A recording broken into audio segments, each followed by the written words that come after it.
Buffalo Fanatics. It's Don Brown.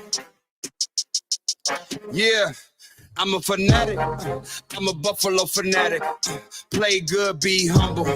Number 17, the captain. I'm a Buffalo fanatic. I'm a Buffalo fanatic. I'm a Buffalo fanatic. I'm a Buffalo fanatic. I'm a Buffalo. Ladies and gentlemen, it's your boy back at it again. Bang, bang, bang. Listen, the season is around the corner. We can feel it.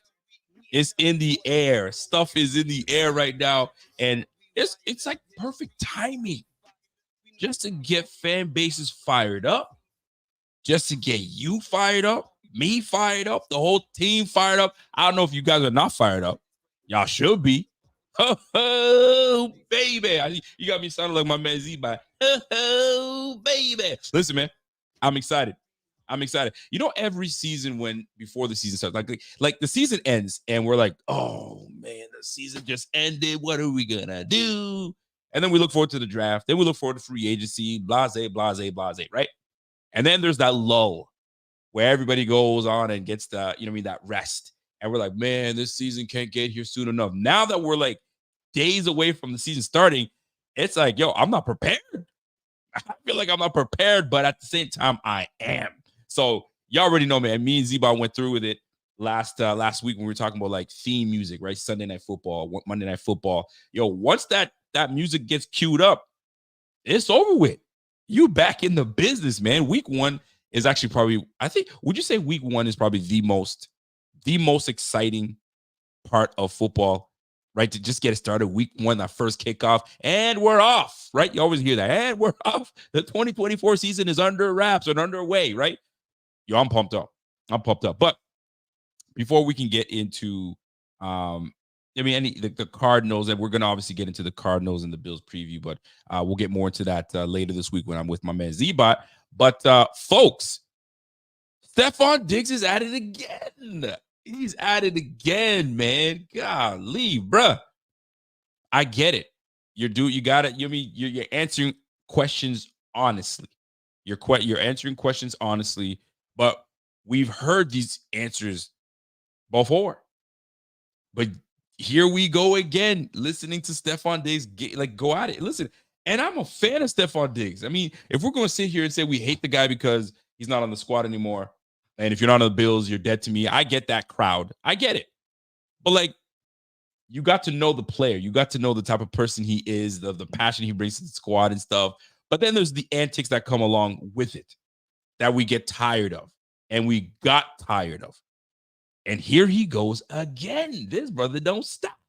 So Stefon Diggs was doing an interview, I believe, with GQ magazine, right? And we all know GQ. I mean, my man is a GQ. He's he's a good-looking cat, and he's got that fashion.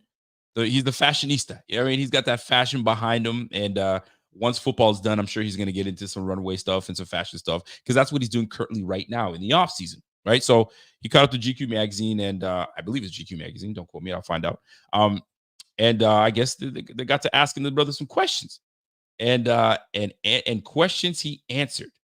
So let me just get into I'm gonna jump into my Twitter because I don't want to misquote these things, right? So I had to like make a comment on my own so I can remember to reference back to it.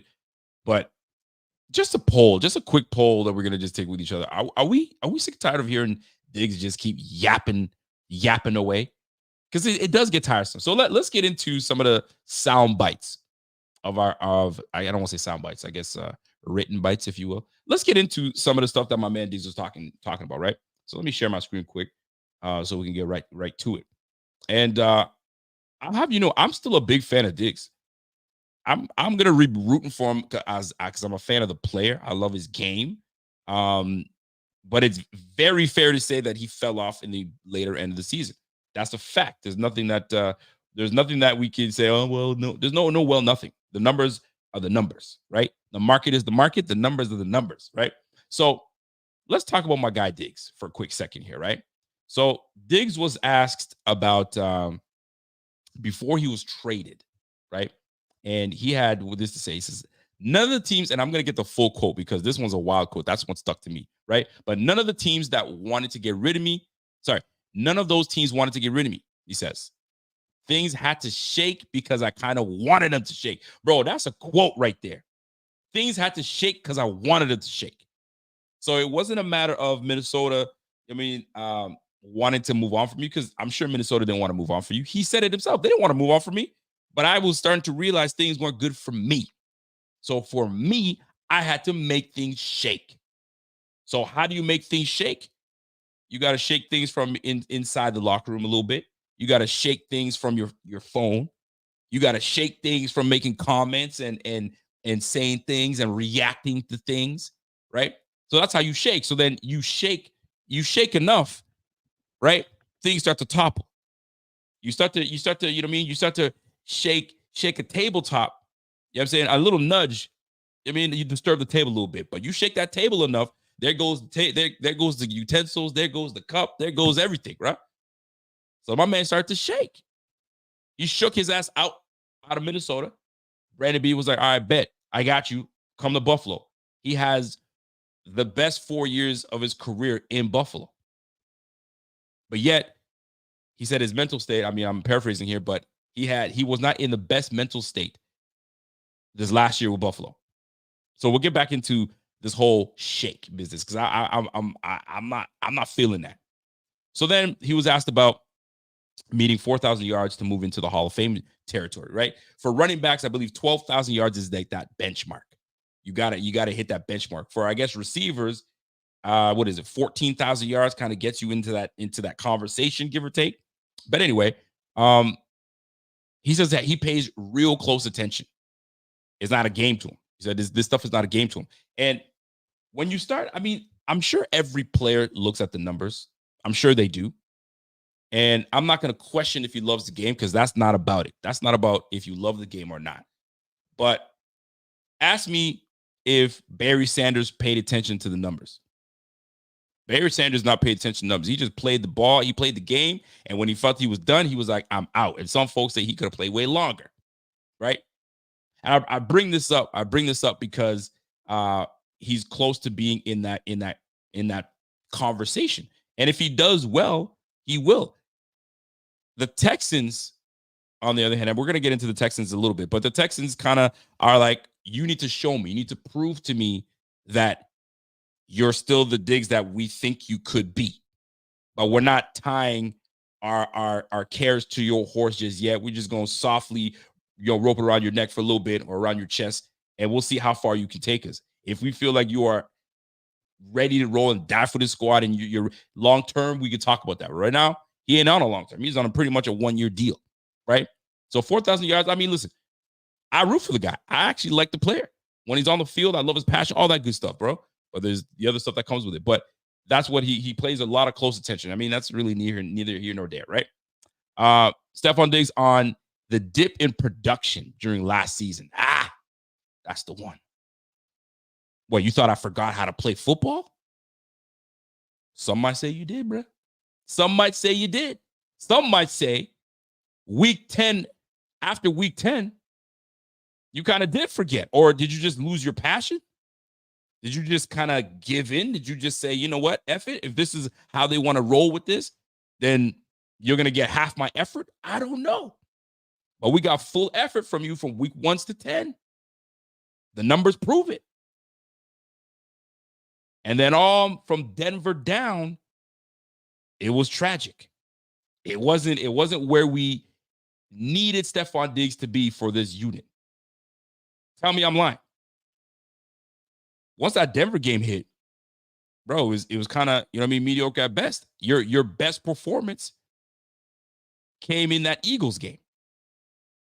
Although we should have won that game. I feel that I thought that we were the better team. That was your best performance. After that, man, it was a dud after dud after dud. And I'm not saying it pains me to say this, but that's just the facts, baby. That's just the facts. But let's keep it pushing. On people judging his emotions during the game. See, I won't ever judge a player in his emotions. I know that it's fun to do it. We used to do it to to Tom Brady when he used to get upset and throw the iPad and slam the phone and do all that stuff. Bro, when someone wants to win, you don't understand the emotions they're in once you're within those lines, right? Like T.O. loved the game. He was passionate. I mean, sometimes some folks might look at his passion. I say, yeah, that was toxic.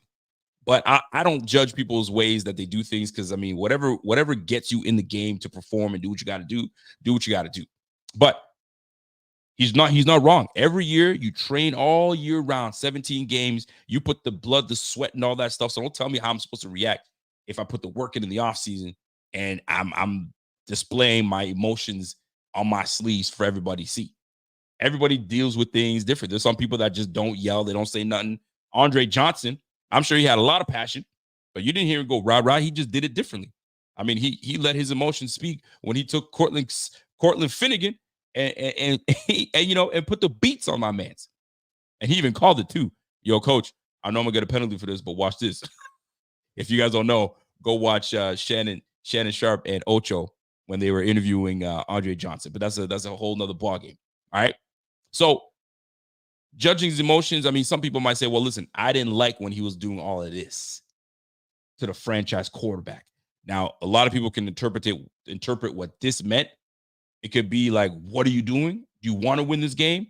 Like, say you could think about what you want. Who knows? Nobody knows what they said, and nobody's gonna admit what he was saying when he was doing this. But sometimes the pictures they paint some for everybody to see, and you can make up your mind on what this meant to you. So he don't stop. He's still there.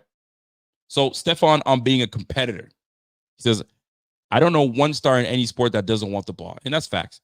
If you ain't getting the ball, it's not a problem. You ain't a competitor. Nobody's taking that away from you, friend. Nobody's taking that. We know you're a competitor. We've seen it for the last 4 years.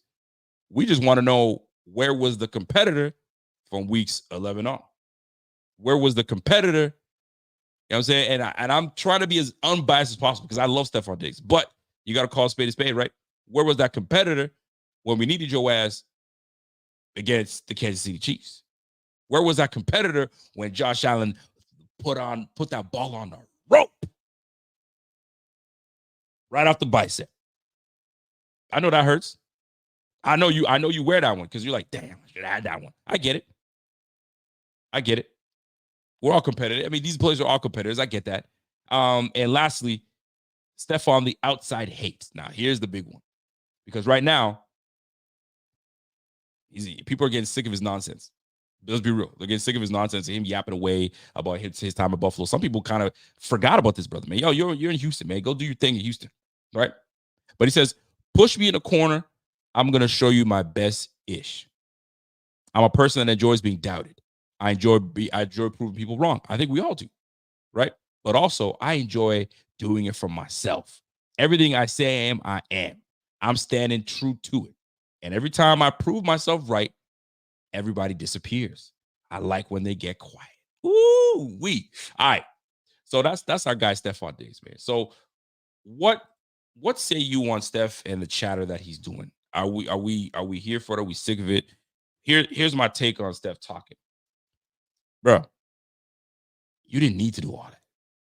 You didn't need to do all that, man. You're in a new destination. You got a young, thriving quarterback in CJ Stroud. And I think that his spirit is strong. So I don't think he's going to be swayed by Stefon Diggs, but we could be wrong. Nico Collins is probably most likely the number one guy out there. Stefon Diggs most likely would be number 2. Let's be real. Tank Dell definitely is making some noise as well. But it's the chatter for me, right? And the one thing that got to me was, the outside hate that he's getting, it was absolutely normal. We're going to get that. You used to be on the squad. You pretty much said it yourself. You got yourself out of Buffalo because you had to shake things. And Brandon Beane pretty much was like, you know what? That $31 million cap hit, that dead cap hit, I'll eat that. You out of here. I'd rather cut the nonsense from this locker room and from this team and kind of heal from that and try to build on from that. But it's the constant chatter that he has to keep bringing this up. Bro, you're in a new destination, my G. Let's keep it pushing, because we are going to grab onto that and go from there. So then I'm like, he's doing all this talking right now, and I'm a competitor. I'm this and did I forget how to play football and all that chatter? And I'm looking at what he was able to do when we had our previous offensive coordinator. We wanted to make sure that he got the football. Week 1, 13 targets, 10 receptions, 102 yards, 10 yards of pop. We lose that game, though. But Stefon Diggs is Stefon Diggs. Let's roll. Next game, 7 receptions for 66. Next game, 8 for a buck 11. 6 for 120 against Miami with a drubbing at 48-20. Right? We go to Jacksonville, 8 for 121. We lose that game, but hell of a game. We go to the Giants. They took us right to the brink. We won 14-9. 10 receptions for 100 yards. 16 targets. Bro, your target share is up there. The next game, 12 targets against the New England Patriots. Right? We lose that game. 29-25. Wild. We had to get that game in Tampa, right? 24-18, 9 receptions for 70 yards. So now we're like, we've taken a couple L's that we shouldn't have taken. We're shaky a little bit. The team is questioning things. We're questioning the offensive coordinator. We go to Cincinnati. We lose 24-18, 6 for 86. We're still questioning things. We go to Denver. We lose. 3 receptions, 5 targets. Hold on a sec. What changed? Joe Brady. Now, I got to give credit to Joe Brady. Why I got to give credit to Joe Brady? Because Joe Brady came through and said, all right, I can follow what Ken Dorsey was doing and continue to feed the football to Stefon Diggs, but we're not going to get the results we need, which are W's. We need the W's. All right, I got to make a conscious effort on what I'm supposed to do here. I got a young, thriving tight end in Dalton Kincaid. I could use him a little bit more. I got James Cook that I should be giving him the rock to get hot so he can start doing things. Hold on, we got a young and thriving young receiver in Khalil Shakir. I've seen some things. Why am I not using these guys, man? Let's try to see what we got. What are we going to lose? So Joe Brady comes in and says, all right, let's see something. New York Jets, the following game. We win 32-6. 8 targets for Stefon Diggs, 4 receptions, 27 yards. Right? But we win. We go to Philly. We put up a good fight against Philly. 6 for 74. Not bad. You're involved in the game. And then it happened. Kansas City. We win the game. 11 targets. Snead locked your ass down. 4 for 24. We go to Dallas. We didn't really need your services. We ran the ball down their throats. But Joe Brady sees something. He's like, hold on. We can still win the ball game when he's not involved. Let's run the football. Let's get Kincaid involved. Let's get Shakir involved. And then we start ripping off wins. We rip off one against the Dallas Cowboys. We rip one against Kansas City. We came close to Philly. We should have won that one, but we didn't. It's all good. Chargers, they gave us a fight. We pushed and won that one. But by the way, 5 receptions, 29 yards. 4 receptions, 26 yards against New England. Barely beat them 27-21. And then the Miami Dolphins. You came through. 7 for 87. But we needed that win. We needed you. You came through. I'll give you that. But Joe Brady figured something out. We can win without having to make you the lone receiver. Now, it doesn't always work that way because sometimes you have to have a bona fide guy that when push comes to shove, I need you to show up. When push comes to shove, I need you to show up. It's the facts. It's true. You need that. Number 1 guys, they understand. Devontae Adams, bro. Yo, put it on my shoulders. I got you. I don't care who's throwing me the football. I'm here. I'm here for it. Amon-Ra St. Brown is becoming the number one guy. We didn't need you to be the number one guy, and we were still able to find success. Even when we got to the playoffs, up against our nemesis, you know who, the Kansas City Chiefs. 3 receptions, 21 yards. Bro, we needed you. It's not like you didn't get your target share. You got 8 targets. The game before that, against Pittsburgh, 7 receptions, 52 yards, modest. But we needed you in that Kansas City game. You didn't show up. Oh, did I just forget how to play football? I don't know, bro. I don't know what happened to you. But all this chatter, you got to chill.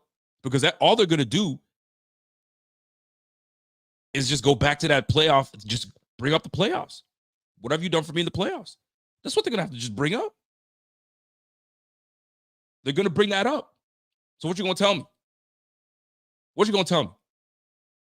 And it pains me to say this because I like Steph. I'm a big Stefon Diggs fan. But all that chatter you doing, you better back that shit up in Houston. Matter of fact, week 5. Circle that game up. Circle that game up week 5. That's going to be fun. But big props to Joe Brady for making the conscious decision to say, you know what? Everyone's going to eat. And when it's your turn to shine, you better shine. When it's your turn, when you're hot, I'm going to keep giving you the football so you do what you got to do. But let's not forget, things run through 17. 17 is going to show you how elite he is because he's going to be able to have same success, strong success. I don't want to say same because nothing's ever the same, but strong success this year with a new cast and a cast that understands their role, a cast that gives you different abilities on the field. Keon Coleman's going to have his specialty. Curtis Samuel's going to have his specialty. And damn it, Khalil Shakir is going to have a breakout year, baby. He's going to have a breakout year. Now, Diggs has not always said, it's you.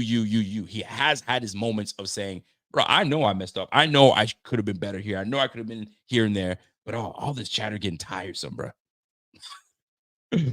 all this chatter is getting tiresome, bro. Just do what you do. And we're going to see if you quiet a lot of people because, bro, they're going to be watching. And you got certified dogs in Houston. I hope he does well. Just not against us. I'm going to be rooting for him because I like the player. But the chatter gets old, does it not? Anyways, I see a lot of comments coming in, so I'm going to try to jump into some of the comments and let me know how y'all feel. And how do you guys feel about this Stefon Diggs coming out with this more conversation? I'm curious as to how y'all feel about this. I got my man Sal says the problem is Diggs is a diva, not a team player. He will end up a 3 wherever he goes. Well, here's another thing too, right? So what is the saying? Shame on, the first time you offend someone, you shame on me, and the second time, shame on you. I always mess that thing up. But anyway, I bring this up because the owner GM understand what's going on, right? They're looking at the timeline. All right, he was in Minnesota, a promising player, and he got himself out of there. Fine. You know what I mean? The first time, toxic. Maybe he wasn't good. Maybe they didn't. He felt that he was not being utilized. They valued Adam Thielen more than he did. Okay, fine. We get it. You go to Stefon Diggs, and you guys have a bromance right off the rip. Everything is great, but you just can't get over the hump. So you yourself say, I had to shake things to get out of there. All right, so they give up a second-round pick for you. Owner and GM, head coach as well, are looking at this like, all right, I'm not committing to this, man. So I don't trust all of this. So this is going to be a 1-year deal, and this is going to be let me see where you're at age 30. Let me see where you're at in terms of how things go if they're in your favor. And if they're not in your favor, how will you react? And if it's something that I just don't like, good riddance. You're going to be looking for your 4th team. So they know what's good. Will he be on his best behavior? Will he be, be putting all the effort in? Of course he is. And is he going to be a dog? Yes.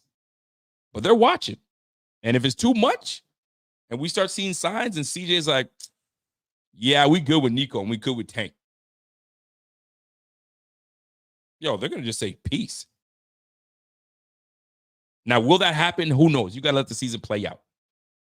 But this Diggs chatter is something else, boy. It's something else. So what say you on this Diggs chatter? I got my man Walter. I love Walter's takes.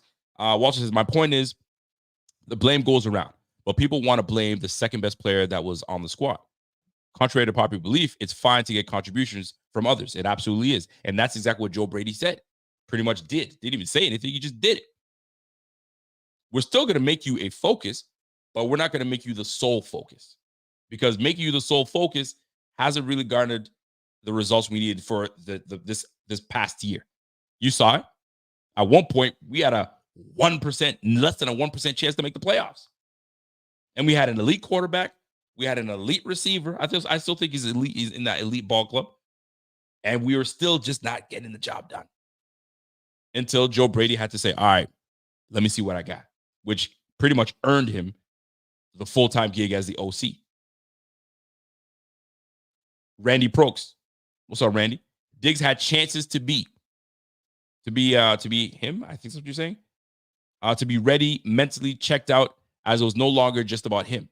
Very narcissistic, in my opinion. They kept acting out. This will repeat.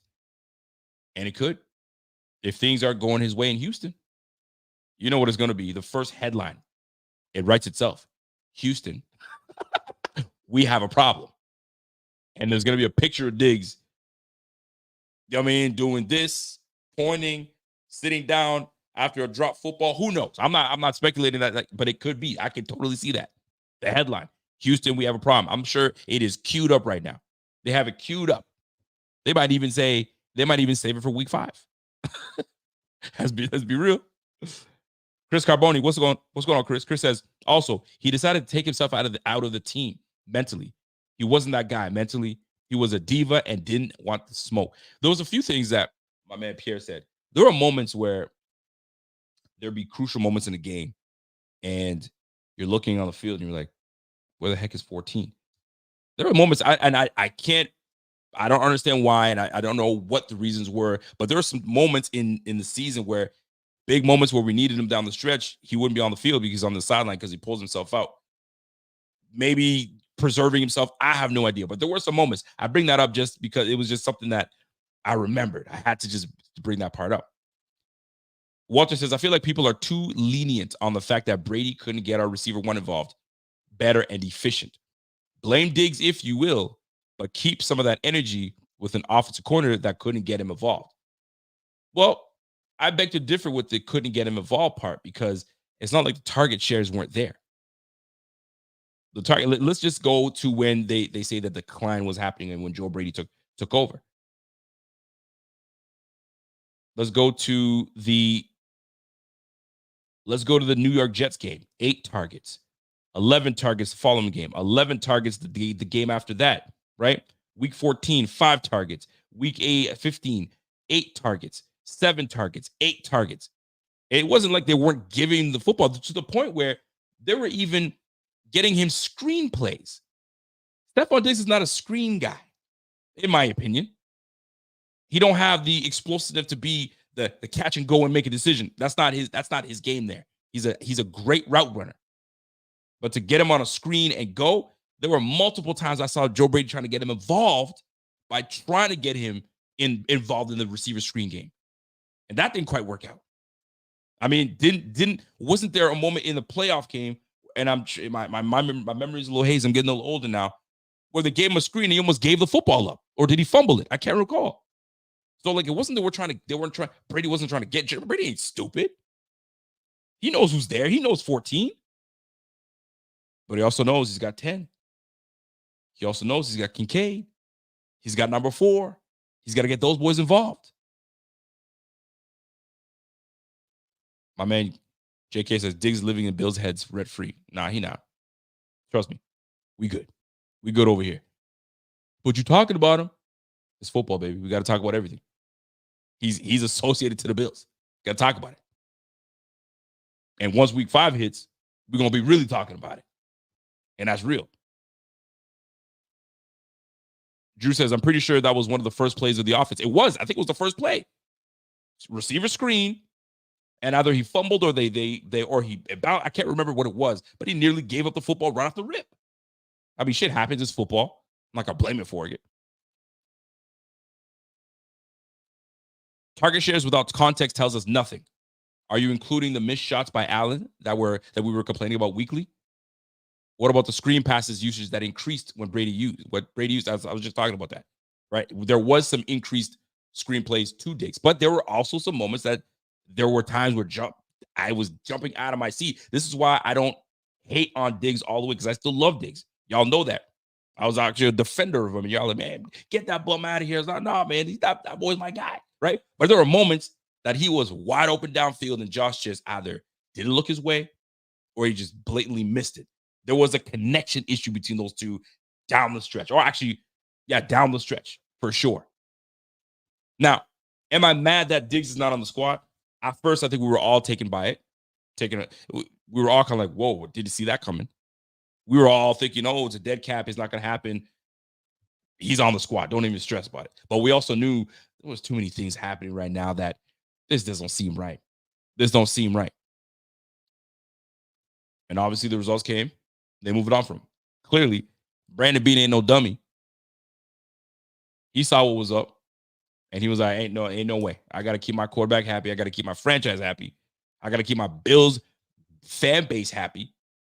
I got to move on from this brother. So with the moves that he's done this offseason, we will very soon find out what this is all about and how this is all going to shake out.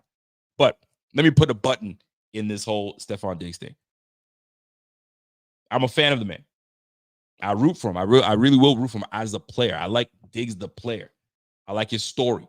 I like his backstory. Forget about all that chatter, the backstory, how he grew up. I like all of that, right? But what I don't like is all that extracurricular nonsense, right? But he's calculated. He's a smart guy. He's a calculated guy.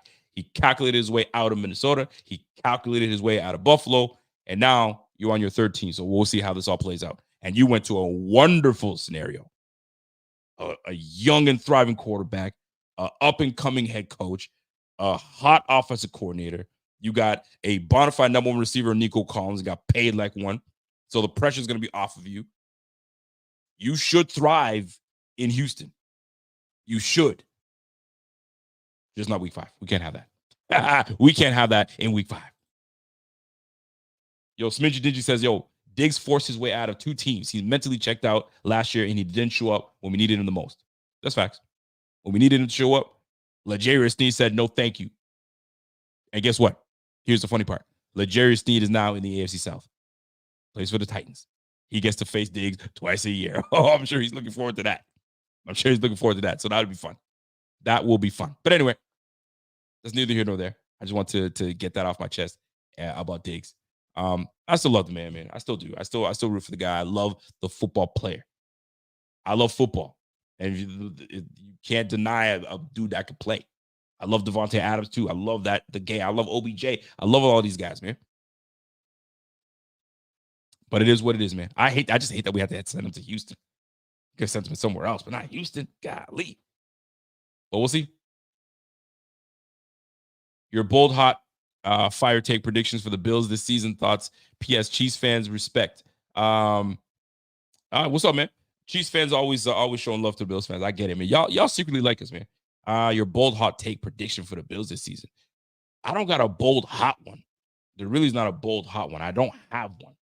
I just think that the Bills will definitely be competitive. They ain't going. I don't see this 9-win team that some folks are talking about and barely getting to 10, 11 wins. I see a 12-win team. I still see a damn good team. I still see a damn good coach, damn good GM.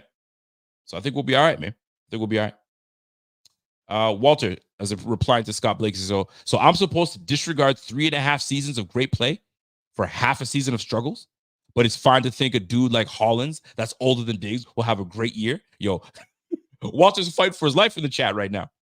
Walter, hang on, bro. I got you. I got you. And for those that want to poo-poo on Diggs, let me get Walter's back a little bit. I know there's a lot of recency bias, right? Where he ain't on the team, so F him. Nah, bro. You gotta realize that what Josh Allen was throwing to before Diggs arrived was pretty good. Cole Beasley, John Brown, it was not bad. But we knew we needed more. Let's be real. We knew we needed more, and that we did. And when he did arrive to the Bills, it was a different ballgame. Everything got elevated. The competition on the offensive side got elevated, right? He elevated everybody's game because he brought a level of play. It even increased the level of play of Josh Allen. So we can't dismiss that. Josh Allen got better because of Stefon Diggs. Vice versa. Diggs got a chance to play with an elite quarterback. So it was mutually beneficial for both, but it comes a time where got to split. Nothing's forever. Nothing's forever. Look at Pippen and Jordan at one point where you know what I mean, best of buds. And then I don't know, Pippen just started tripping at one point. Then he started not respecting, you know what I mean, Jordan at one point. Even to this day, sometimes I think he's talking some ish. Sometimes it happens, man. There was a point where, you know what I mean, Kobe and Shaq were the formidable duo. Shit happens, man. Shit happens. Man, what I would have wished if they just stuck it out and stayed together. What could have been? What could have been? Man, I always go back to that. What could have been is Shaq and Kobe stayed together. But sometimes you got it. It's splits happen, especially sports these days, contracts, all that good stuff. It happens. Anyway, I'm done with that. Let's move on to the next topic of conversation. Ryan Clark. Y'all know who Ryan Clark is. Former safety for the Pittsburgh Steelers. Now an analyst for ESPN. And he had some words today on Bills Mafia and their appreciation for two former players. Now, before I get into this, I want to give a big shout out to my guy, Carl Jones. You guys already know who Carl Jones is. He was one of my counterparts last year. He was on every Tuesday with me, and we chop it up, and he's doing good things right now. And he just had a pretty cool interview and sit down with Ryan Clark, which the rest of the video he's going to put out sometime soon. So I'm looking forward to seeing the whole interview. So shout out to my guy, Carl Jones. If you're watching this, y'all know what it is, right? So Ryan Clark, you know how some of these cats are. You appreciate the former player because they have certain insight. They see things that we necessarily wouldn't see, right? That high school football we played and that 1 year of college we played, it doesn't equate to guys that are playing in the league for years, right? They see things, they know things, et cetera, et cetera. And sometimes when you get on TV, you got to say a couple things, you know what I mean, that kind of get the juices flowing and get people talking. Now, Ryan Clark was on with my man Carl Jones, and they were talking about the formidable duo in Jordan Poyer and Micah Hyde. And this is what Ryan Clark had to say. So let me play this clip for y'all, and I'll be right back. I think the first thing that Buffalo Bills or Bills Mafia will understand is that y'all didn't appreciate those two dudes enough. There was the level of play and excellence that they demonstrated together that I don't think ever got the credit it deserved. We're talking about two Pro Bowl caliber players, all pro caliber players, extremely intelligent, and you work off of one another so well. I was talking to Javon Holland, who now plays with Poe down in Miami, and he was just saying how every year the safety opposite of him has switched. So you had to learn a new guy, learn how to communicate, learn how to play off of a dude. You didn't have that in Buffalo because of Jordan and Micah. When I played with Troy, we never had that because we played together for 8 years. So there was always a synergy, some communication, some chemistry. When you lose that, that's huge because those two dudes, along with the middle backer, run the entire defense.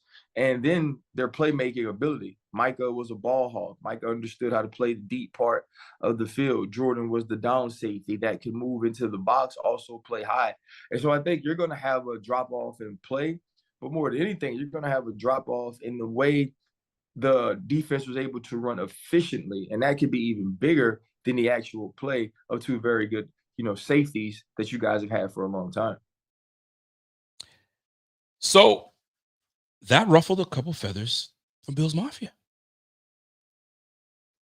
Were Bills fans justified to feel some type of way with Ryan Clark's comments on Bills Mafia's appreciation or their lack thereof appreciation for both Micah Hyde and Jordan Poyer, right? And the part that's triggering Bills Mafia is this part right here. I think the first thing that Buffalo Bills or Bills Mafia will understand is that y'all didn't appreciate those two dudes enough. That part right there. Y'all didn't appreciate those two dudes enough. Cap. Sir, with all due respect, all right? It's cap. I'd go as far to say we overappreciated those guys. If we could try to, we're still trying to say, hey, is Micah Hyde still available to come back? If you didn't appreciate someone, you wouldn't even be bothering to even mention this player coming back. That's number one. Number two, even when we knew they were getting long in the tooth, we still had major love for these guys. We still were like Micah Hyde, one of the best duos in the game. We were pumping these guys up before even y'all were talking. We were the ones saying, yo, bro, this guy had numbers better than this safety, that safety, that safety, and you snubbed him as a Pro Bowler? You snubbed him as an All-Pro? Yo, we had to get loud for national media to find out Poyer and Hyde were that dude. Until some of y'all started to say, yo, this is one of the best duos in the game. You're damn right. You don't think Bills Mafia knew that? You don't think we knew that? You don't think we appreciated our own? It's a small market team. I know y'all ain't paying attention to too much. I mean, it was not really glitz and glam. The glitz and glam was on the offense with Josh Allen and Diggs, right? That was the glitz and glam. The Bills always fielded a damn good defense. But you're gonna sit here and say the Bills Mafia didn't appreciate them enough? Are you? Come on, man. Now, I will say this though. Sometimes people misspeak. And it does happen, right? You're thinking one thing, you say another, and you're like, I already said it, so I'm gonna just roll with it because my intent. I'm not trying to snub Bills Mafia. I'm just trying to make a point that these guys were great. We get that part. We know they're great. We've been knowing they're great. But to say that we didn't appreciate them enough, bruh. No, sir. We've been appreciating these guys right from jump. When we brought Micah Hyde from Green Bay, they didn't appreciate Micah Hyde. We did. The Buffalo Mafia embraced Micah Hyde when he came through. If you want to talk about the Browns and whoever didn't appreciate Poyer at the time, cool. When these boys got together and Babbage and McDermott molded these boys, developed these boys, they became one of the best in the game. We didn't appreciate that? Nah, bro. We absolutely appreciate that. We still have, let me tell you how much they appreciate Micah Hyde and Jordan Poyer. Jordan Poyer and Micah Hyde can come to Buffalo and say, hey, man, I am going to rent out the Bill Stadium. Tickets are free. And we're going to do a boys and girls club, or we're going to do some kind of event. Bro, that stadium we packed. I'll tell you that right now. The man, Micah Hyde still does a baseball charity game. And the thing is packed. Bruh, trust me, Mr. Clark. There's major appreciation for these boys. Even with Poyer going to the enemy in Miami, we're still going to have some love for our guy. Believe me, there are players that have left Buffalo and they're dead to me. Stefon Gilmore, good riddance. Wanted nothing to do with that dude. And he became, Defensive Player of the Year. It was nice. Nah, bro. Now, and I respect Ryan Clark. I think he's doing great things. He's where he's at for a reason. He's animated. He's an educated guy. I mean, he's got charisma. He's got charisma. He's got all that stuff. And you kind of misspoke. So, and a lot of times we just want, I say we. Sometimes it's okay. Like and I'll use myself as an example. There's sometimes I say something, I was like, ooh, I was wrong. Or that take was a little off. I might come back and say, you know what? I got to come back on that take because X, Y, Z. There's no fault in that. Actually, some people actually appreciate that more. So Bills Mafia came for Ryan Clark. Let me kind of give you an example of what I'm talking about when it comes to what took place with that explanation or that clip that came out, right? So my man Ryan Clark had an opportunity. I think he still does have an opportunity to kind of, I don't want to say take back what he said. He doesn't need to take anything back because he didn't I don't think he took a shot at Bills Mafia. I don't think he insulted us. I don't think he was saying y'all are whack. He wasn't saying that. He was just saying that y'all didn't appreciate it. And we're saying, no, we really did appreciate it. So I'm trying to open the clip here so I can kind of give you an idea. So when Bills Mafia came for him, he had a great opportunity to kind of say, you know what, maybe this is what I meant to say. I didn't mean to XYZ and so on and so forth. Bruh, he doubled down and said one of the replies was crazy a fan base could be. He says crazy a fan base could be this insecure. So now he doubles down by saying, yo, I said what I said, and now y'all are insecure. You guys are mad insecure. My statement was truly about how special these men were and how special they were. It wasn't to be negative about the Bills fan base. We understand that's probably what you meant, but what you said was we didn't appreciate them. And what we're saying to you was we did appreciate it. It's national media that didn't quite appreciate what we knew we already had in Buffalo. Y'all are late to the party. Y'all are late to the game. And then now now that you now become part of the party, now you're going to tell us we didn't appreciate. Bro, we've been appreciating these cats. But then you double down and saying we're insecure. Nah, man. There's something called we're just defending our guys and defending the fact that we actually did appreciate them. But to now double down and say, yo, we insecure, bro, that's wild. That's the part where you can come back and say, hey, Bills Mafia, my bad, man. I didn't mean to say like you guys didn't appreciate them. I was just saying they were so great. And that's what he was pretty much saying. They're great. We knew that is what we're trying to tell you, my dude. But he doubled down. Talk about, oh, we insecure. I didn't realize you were insecure like that. Bruh, don't call us insecure. Because that was not the case. We were not insecure. And boy, the Bills Mafia come for him. Let me kind of give you an idea of what I'm referring to. Let me see if I can kind of read the quote tweets because the quote tweets are wild. Actually, let me just go on Carl Jones's reply and I can kind of show you guys because it's wild. Am I tripping when I say that? We already knew what we had in our guys Jordan Poyer and Micah Hyde. We still got love for these cats, even when he goes to Miami. Even though we knew that he was getting long in the tooth, we still showed love, and he still played hard for us.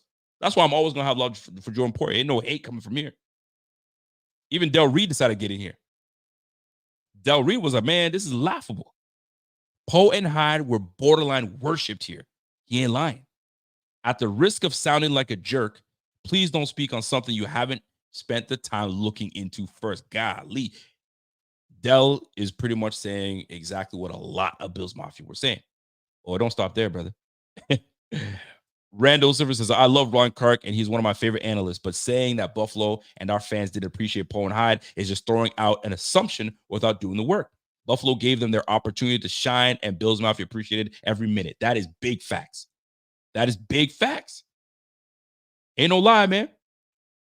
So you could just tell that this triggered a lot of folks.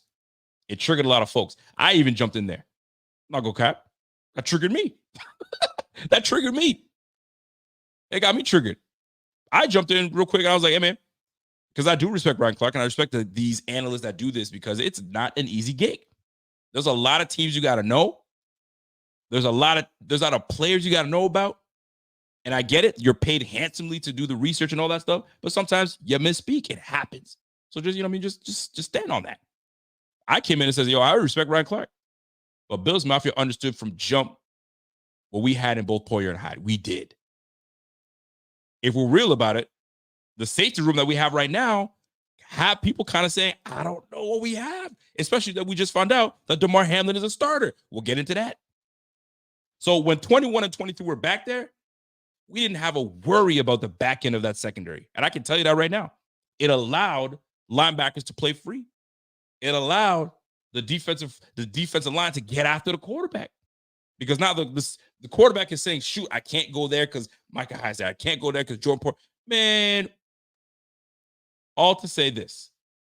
We knew what we had in Jordan Poyer and Micah Hyde. We absolutely we knew what we had. There's nothing to it. There's nothing to it. So that being said, I just wanted to share that. But get your thoughts. I wanted to get your thoughts. Was Ryan Clark I can't even say did we not appreciate it, because we all know we did, to the point where we overappreciated these guys. Maybe there was Poyer, we gave him the opportunity to go elsewhere to get you. That's the respect that we have for these guys. That's what you call appreciation. Bro, we want you back, but I also don't want to disrespect you. So go and see what you can get out there. And if the market's not good for you, come on back. And that he did. Hey, fam, the market is not what I thought. I'm coming back to Buffalo. We could have easily said, nah, bro, we good. I'm going younger and I'm going elsewhere. But now we said, no, come on back, bro. We know what you bring to the table. Let's run this thing. Did we know that this was going to be his last year? Of course we did, but we still showed that brother love to the point where even now, with a messed up neck that Micah Hyde is dealing with, the door is still open for him to come back. And that's according to Brandon Beane. But we don't appreciate that, brother. We don't appreciate that. Ryan Clark found out today. He effed around and found out. And Bills Mafia came for his neck. And when they came for his neck, he was like, I wouldn't say he was apologetic, because he wasn't, because he stood on it and was like, hey, man, y'all are insecure. But when they came for him, he was like, hey, man, I'm just letting y'all know that you guys didn't appreciate the guy that was there. I don't think you guys appreciated him. And we said, yes, we did. Here are the receipts. Here's what's going on. And now he's feeling it. And because Bills Mafia is all up in his mentions, he gonna call us insecure. Bro, ain't nothing insecure about us, bro. We know what's up. We know what's good. So don't come to us talking about, oh, you being this way. Nah. We straight. We know what's good. we know what's going on. But anyway, like I said, it's not an easy gig to be an analyst, to do this 24/7, talk all day, every day about these things, but you talk all day, every day about these things. So there's like some folks said, man, it just takes a little bit of time to just dive into, just click the hashtag Bills Mafia and then put Poyer or Bills Mafia Micah Hyde, and you'll see. It don't take long, brother. It don't take long. It really doesn't. So what say you? Let me hit the chat real quick and see how y'all feel about that. Did I nail it? Are we sharing the same sentiments in regards of how Bills Mafia really does feel about Poyer and Hyde? I got a super chat coming in from Boosted. It says, hey, this stat isn't brought up as much as it needs to. The last 10 games, Diggs had 80 targets, 422 yards. Shakir had 37 targets, 462 yards. Bro, that stat is exactly why Beane felt comfortable, and beyond that, not just that stat, and beyond that Beane felt comfortable enough to say, bro, kick rocks, man. Kick rocks. We got this. We saw at the later end of the season what Khalil Shakir could bring. And not only that, Khalil Shakir is not just looking to get the reception, but he's looking for more. And we've seen that countless times with Khalil. When we drafted Khalil, there were teams that were pissed that we drafted. We got this guy in the 5th round, late round. And there were teams that were, damn it, we wanted that dude. And we saw something. And there was a wild, what I wouldn't call it wild per se, but there is the RAS score between, let me see if I have it here. I could put it up there. Did I save it? No, I didn't save it. The RAS score between Diggs. Oh, I do. I think I still do have it. Oh, I don't. I thought I did, but I don't. The RAS score between Diggs and Khalil Shakir were damn near identical. Actually, it was actually in favor of Khalil Shakir. Bro, we're gonna be all right. We're gonna be all right. We're gonna be all right. So just wanted to touch base on those two topics, and we're gonna get into a little bit of this Cardinals game. But I'm gonna wait until I can hit that with my man Z-Bot later this week before the game does start. But I do want to take a break to mention our sponsors, the Autograph. If you guys have not downloaded Autograph, do me a favor, do that ASAP. This app is actually a pretty dope app. It allows you to just jump in there, and everything Bills Mafia is there, from articles to video clips to podcasts to Twitter to trending topics, all there in one spot. And here's the thing, the more you interact with this app, the more fan points you gain. Sign up, download it. It is free. And with these fan points that you gain, use that code Buffalo Fanatics. Merch, tickets, etc. Jump in on there, Autograph, download that, and tell them your boy sent you. Autograph. Let's go. Go ahead and download that. It's free, and code Buffalo Fanatics. So next on the docket, these pesky Arizona Cardinals. Bro, is it ever too soon? I mean, I guess every game, every week one, I'm just going to talk a little on this game. But every week one is a crapshoot, in my opinion, at least. All right. And this Cardinals team, I don't know a whole lot about what's going on over there. I mean, I do. I mean, obviously, that's why I want to wait till Thursday. I'm going to, put some time into, see what's going on there. But I know what they drafted. I know what they got over there. Marvin Harrison Jr., 6'4", 205, 210, and runs like a damn gazelle and can catch and can jump. The dude is, I don't want to call him a generational player, but he is nice. He is absolutely nice. And you got a healthy Kyler Murray. Let's not forget, the last time we faced Kyler Murray, we got the Murray Hail Murray. You already know what time it is. So this is going to be an interesting matchup for the Bills, because you have James Conner that you cannot sleep on. He's a bruising type back. He's a good back, solid back. Love his story. And he's earned his way as a top dog out there in Arizona. You got Marvin Harrison Jr. that's going to be an absolute problem. We're going to have to deal and learn how to deal with that. I kind of want to look at their roster right now. From what I understand, they brought in Sean Murphy Bunting. They drafted a young corner early. I believe it was a second rounder. Bro, this team, we can't sit here and sleep on this team and say this is going to be an absolute walkthrough. Now, Vegas sees this as I think they have the lines at -6 for the Bills. And I think the over-under points is 48 points, 48.5 points, something of that nature. So I'm looking at this matchup. How are y'all feeling about this matchup? Have you been doing a little bit of homework on these Arizona Cardinals, right?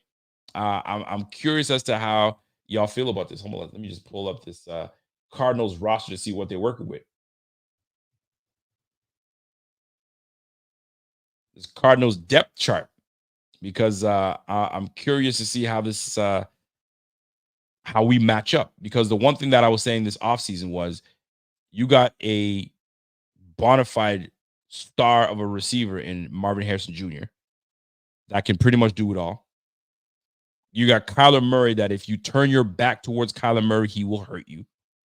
We know that very much so firsthand, because this brother took us down using his legs and then whipping that thing to D-Hop.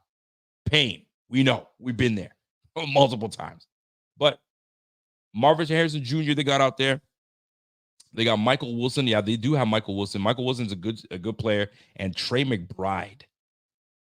Yeah, I remember Trey McBride. Okay, they got that big boy Trey McBride, big star. They got and they revamped their O-line. I do remember they brought in Jonah Williams. That's right. They got Will Hernandez out there. They got Paris Johnson. So they got some guys. They got some boys out there, man. They've revamped that O-line. They're trying to protect Kyler Murray. Do you blame them? Defensive end, defensive tackle, Bilal. I know they got who was that? Kaiser White. That Kaiser White guy can play. I do know that, man. Obviously, you got Buda Baker out there, the Sean Murphy, but they got some players, boy. They got some players. Max Melton. That was the rookie I was talking about. Max Melton. They got him in the second round? Second round pick.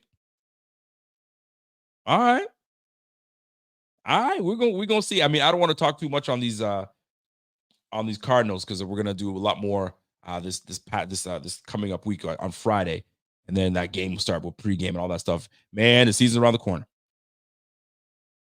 The season around the corner. I got a question coming from my man South Buffalo Ray. Says, Rico, can you please interview that dude in the chat from Air Lanes Junior Football? Air Lanes Junior Football. Where he at? Air Lanes Junior Football. I don't know if he made a comment, but if I find it, I'm gonna see what he's saying. I haven't seen anything yet. But anyway, my man Ronald Wrigley. What's up, Ronnie? Ronnie says, saw a rumor online about Buffalo trading for Bosa. Can we afford him? We cannot afford Dick. Did you not see what we had to do today? We had to restructure a couple deals today just to get back into some grace. I think we got back into cap save. We have cap savings of like $3.5 million, $4 million. But we had to like restructure a few deals today in order to be in the positive. Because obviously when we cut people, we got dead cap here. I mean, Lyle Collins, I remember reading something. Lyle Collins being cut alongside who was the other player? Another player ended up costing us almost like $3 million because of the dead cap hit. That's what happens, man. You sign guys, right? And if you end up they don't make the team, there's repercussions. That's why you have 90 guys that you got to try to make sure that they make the team, but everybody that gets cut, there's some kind of ramifications, right? So I know for a fact that Lyle Collins being cut did cost us some money. So I did not hear anything about Joey Bosa, to be honest with you. I'll be very, very honest. Didn't hear a thing about Joey Bosa. But for the most part, we're sitting at a little bit of chunk of change. So if you think that we're gonna sit here and try to sign someone, it ain't happening. And I'm gonna tell you this: if we didn't sign Justin Simmons, which only signed for a mere $8 million, bro, we broke. We broke. But this was calculated. Like my man said, 30 mil dead cap from Diggs alone. I mean, Diggs, we knew that this was not going to be the year that we were going to splurge because we needed to make sure that we took care of business. So we got rid of it on these books, this year's books. So by next year, we'll be in the positive. So that's when you'll start to see us make some moves, some major moves. And then you'll see Brandon Beane do what Brandon Beane does. But as of right now, here's where we stand. So I'm mad at it. Got to know his scouting report. Who you talking about? You talking about MJ? You talking about Marvin Harrison? Listen, he's going to be a problem. And we are going to have to find someone that is going to match up well. This is why I love the fact that we see the emergence of Kaiir Elam. The emergence of Kaiir Elam, and I said this early in the offseason when they were talking about how well he's been doing. It seems like he's turned a corner because if the zone does not work against Kyler Murray or the matchup is just not working out and we need to put big body on big body, this is where a Kaiir Elam on MJH might come in. MHA, Marvin Harrison Jr. might come in handy. So this is where Bobby Babich, defensive coordinator, is going to have to come up and cook up a good defensive game plan for us to stifle this Arizona Cardinals offense. because anything with Kyler Murray is going to be explosive / kind of off the cuff, innovative, you know what I'm saying? And kind of like a Josh Allen game plan. Hard to game plan for a guy like Josh Allen. Why? Because he's unpredictable. He's absolutely unpredictable. And so is Kyler Murray. When you think you got him in your grasp, when you think you got him dead to rights, they do something special. And that's the facts. Josh Allen is one of that caliber player. Kyler Murray is absolutely that caliber player. I mean, we got it firsthand. Mario Addison was on his trail. I'm still pissed to this day when that play comes up.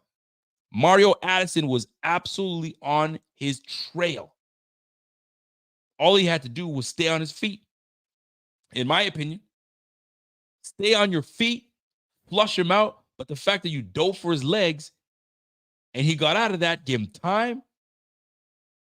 And voila. You know what? I don't want to even talk about it. Let me just show you. Let me just pause this. It's nasty work. And let me just pop this out real quick because I got to show y'all. If I'm going to have pain right now, y'all going to share the pain with me. You guys are going to share this pain with me. And they don't want to talk about, and they want to say Josh Allen is overrated. Man, y'all can kick rocks, man. Y'all can kick rocks. Remember this? We're down 3 points with 39 seconds left. 2nd and 1 to the Bills. They handle the rush. Allen looking, end zone. What a throw. What a catch. Stefon Diggs with a You miss those days, don't you? I know I do. Has been the best receiver in the NFL this season. And he ran against their #1 cover guy. And this was 4 years ago. And really, this is when that bromance was just wasn't much guile, wasn't much of a move. All he did was beat him upfield and there it is. Angle to the outside. So, Kyler Murray. Shotgun. This is the thing that kills me, bro. Oh, I've played this so many times. Shotgun. Mario Addison, just stay on your feet, baby. Stay on your feet. Stay on your feet. Oh! Game time. What a throw. What a pitch. What a catch. It hurts. I need to stop that. I need to stop the pain. I need to stop the pain. But you guys already know what time it is. So, unpredictable player. He's damn good. Kyler Murray is damn good, but so is Josh. So that matchup is going to be something else. So it's going to be about mistakes. I mean, I don't want to get into it just now, but you guys don't know what time it is, man. So listen, an hour was one I wanted to do tonight. I wanted to talk about those two things that stood out. I feel like we got there. I do want to say one last thing before we get out of here, man. For this Ricky Parcel situation that just took place, what a wild event. You go to an event, a signing to do what you got to do. You got obligations, and then you have these fools that are out there just preying on you. And brother wanted that man's Rolex, allegedly. He wanted a watch. And Ricky didn't want to give it up. Ricky was like, "You ain't taking my watch." So there was a tussle. My man got one let off in the chest. I guess it went right through. No organs, nothing. No vital organs. Pop, and right through the back. And I guess allegedly took his own piece or the other guy's piece. I don't know what happened. Shot him in the hand. Boy got arrested and got shot in the hand. And I guess he still got his Rolex. But here's the thing. I'm just talking for myself. If I came into some cash play, I mean, I came into some big time money, and I know myself, so I just know who I am. But anyway, I came into big money. Bro, this ain't real. This is an accessory. It's an accessory. Or you can have it. What do you want? You want me to wrap it up for you? Man, here, take this. Oh, you want this too? Take that. It's not worth it. It's never worth it. Never. Materialistic things, bro. Have that. I know people are like, yo, but that's testing your manhood. That's testing. He can just come and roll up on you and just take your stuff. Bro, it takes actually more mental fortitude to just pretty much live another day. To say, you know what? It's not worth it. I got my wife at home. I got my 3 young children. I got my mom I got to think of. I got people depending on me. And for this, bro, you can have that. Let me toss that over here. Let me toss that over there. Be on my way. Be on my way. It's nasty work, man. He could have lost his life. Listen, God bless that man that day. He blessed Ricky Parcel that day and says, yo, it's not your time. Man, oh man. So I say all this to say, yo, bro, listen, all this jewelry, all this other stuff, bro, you want it, you can have it. Have that stuff, bro. Especially because these guys are big time. They're celebrities. And there was Debo Samuel came in and was said, hey man. And it's hard for someone. He made a statement today and made a comment, and I understood his comment, but it's hard for someone not to abide by that. But here's what he said. He says, listen, I know that you guys want to see these players, and I'm paraphrasing here. I know you want to see these players. I know you want to, take a picture of them, and you might see, for instance, Josh Allen might be walking in. I don't know how this would even happen. Maybe it would. What is that? Galleria Mall you guys have in Buffalo? Is that what it's called? The Galleria Mall? I thought it was a pretty chill mall. I've been there before. So Josh Allen's walking in Galleria Mall. It's instinct for someone to say, holy crap, I'm at Galleria Mall and I just saw Josh Allen. And he's walking into Lids and copping a hat or two, right? And all of a sudden, it's all over the place. You can't help that. You can't say, no, don't take pictures. People are going to do that. People are going to do that. This world is it Cheektowaga Mall? No, is it Galleria Mall? Or is it in Cheektowaga? Anyways, I'm not from Buffalo, man, but you guys catch what I'm saying, right? It's hard for someone to not take picture of someone that you admire or you love and you like, holy crap, I'm not going to go up to him, but this is crazy. Here's Josh Allen. This is crazy. I just saw James Cook. It's hard to. But he was spared, man. He was spared, man. And Ricky Parcells out of the hospital, apparently. Back in the gym, apparently. He's been put on the 4-week pup list. He's not going to be playing. So it'll be I don't know how long it'll be. I mean, Brian Robinson from the Commanders got shot and he was mid-season, came back in and was ready to go. Many men wish death upon me. Anyway, Rico Parcells got away with that one. God bless that man. He said, yo, you got it's not your time. Thank you. Galleria and Cheektowaga, the Galleria Mall. That's the one. Did I get it right? The Galleria correct? All right, man. The Galleria Mall. I remember things. I remember a couple things about Buffalo. I do. I like the city. It's a nice city. Big fan. But anyway, that's my time, folks. That's my time. I just want to jump on here and touch on Diggs because those are the hot topics right now. You know what time it is. It's the hot topics. And I wanted to touch on Ryan Clark. And I think I represented what a lot of Bills fans were thinking in the moment. And that is, we love Jordan Poyer. We love Micah Hyde. Even when they retire, they're still going to have a place, you know what I'm saying, amongst Bills fans. I wouldn't be surprised if they say, hey, man, Jordan Poyer, Micah Hyde. I mean, it takes a lot to get there, but yo, listen, we're going to put you in the Ring of Honor, man.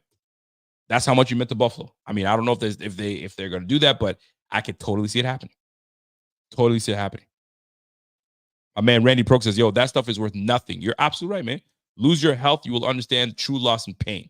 Just saying, as a doc of 40 years, nothing worth more than your health. Rico speaks truth. Yo, I'm telling you. Let me get more into personal with this. I won't say personal, but it's just, you don't know what it is to be blessed to walk around until you're in the hospital bed. Just, what am I doing here? Or like, I can't believe this. Like, there are people that are out there that wish they could be doing the things that we are doing. The very easy things of going for a walk. Yo, every day is a blessing. I'm telling you, man. Like, God has blessed me with my family and all stuff, and I don't take nothing for granted. I pray every day to thank you for everything, man. So, yo, this is a moment for y'all to be kind to everybody that's out there, man. Be kind, man. You don't know what anybody's going through, for real. You know what I mean? So somebody wants to take your stuff, man, they're probably going through it. They're probably going to take that, to pawn it, to go do whatever they need to do with that. Man, have that. This one makes you happy, cool. I'm walking away breathing and going to see and to do things that really do matter. Anyway, I'm done. I just want to get that off my chest. Randy got me in my feels right there. Anyway, that's my time, folks. Let that music cue up. So we appreciate you always. Season's around the corner. We just getting ramped up, ready to go. I got my guy Z-Bar coming back. We're going to have a show for you guys on Friday, maybe Thursday. We'll see. And then we'll get it popping from there. If you guys haven't had a chance to download the Bleacher Report app, go ahead and download that thing and follow me on Bleacher Report. I just had a video just the other day making a prediction on how many games we're going to win. I struggled. Again, I see 12 wins. I can see 13, but I can also see 11. It's tough. It's tough. And by the way, I want you guys to make sure you listen to Kim Betts. She says, like, subscribe, and hit that notification bell so you know exactly when we go live. So that's my time, folks. My man Dan says, yo, Rico, please. People are so evil. Oh, trust me, I know, brother. I know. Trust me. So you guys have yourself a fantastic evening. We'll catch you guys on the flip side. It's the Buffalo Fanatics. It's the Rico Report. It's your boy Rico. Until next time, it's your boy, and I'm gone. Let's go. Peace. Number 17, the captain. I'm a Buffalo fanatic. I'm a Buffalo fanatic. I'm a Buffalo fanatic. I'm a Buffalo fanatic. I'm a Buffalo fanatic.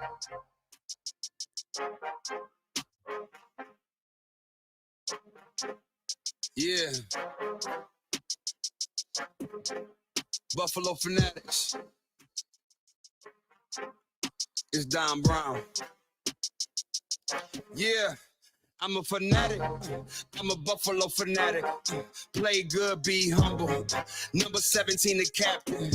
I'm a Buffalo fanatic. I'm a Buffalo fanatic. I'm a Buffalo fanatic. I'm a Buffalo fanatic. I'm a Buffalo fanatic. Just like Rico, going live, talking to my people. Cause the team's driven like West Hurt. Other team can't, it's a repo. The opponents gotta call up Triple O. Bills Mafia, we heating up, we too electrical. We got Bean the plug, electric show. We wired up, hit up Rico, he fired up. We know where we stand on the power ranking. Other teams fans in the comments hating. We block them all, we protecting Josh. Salute to him, he the general now. Rico got legends for interviews.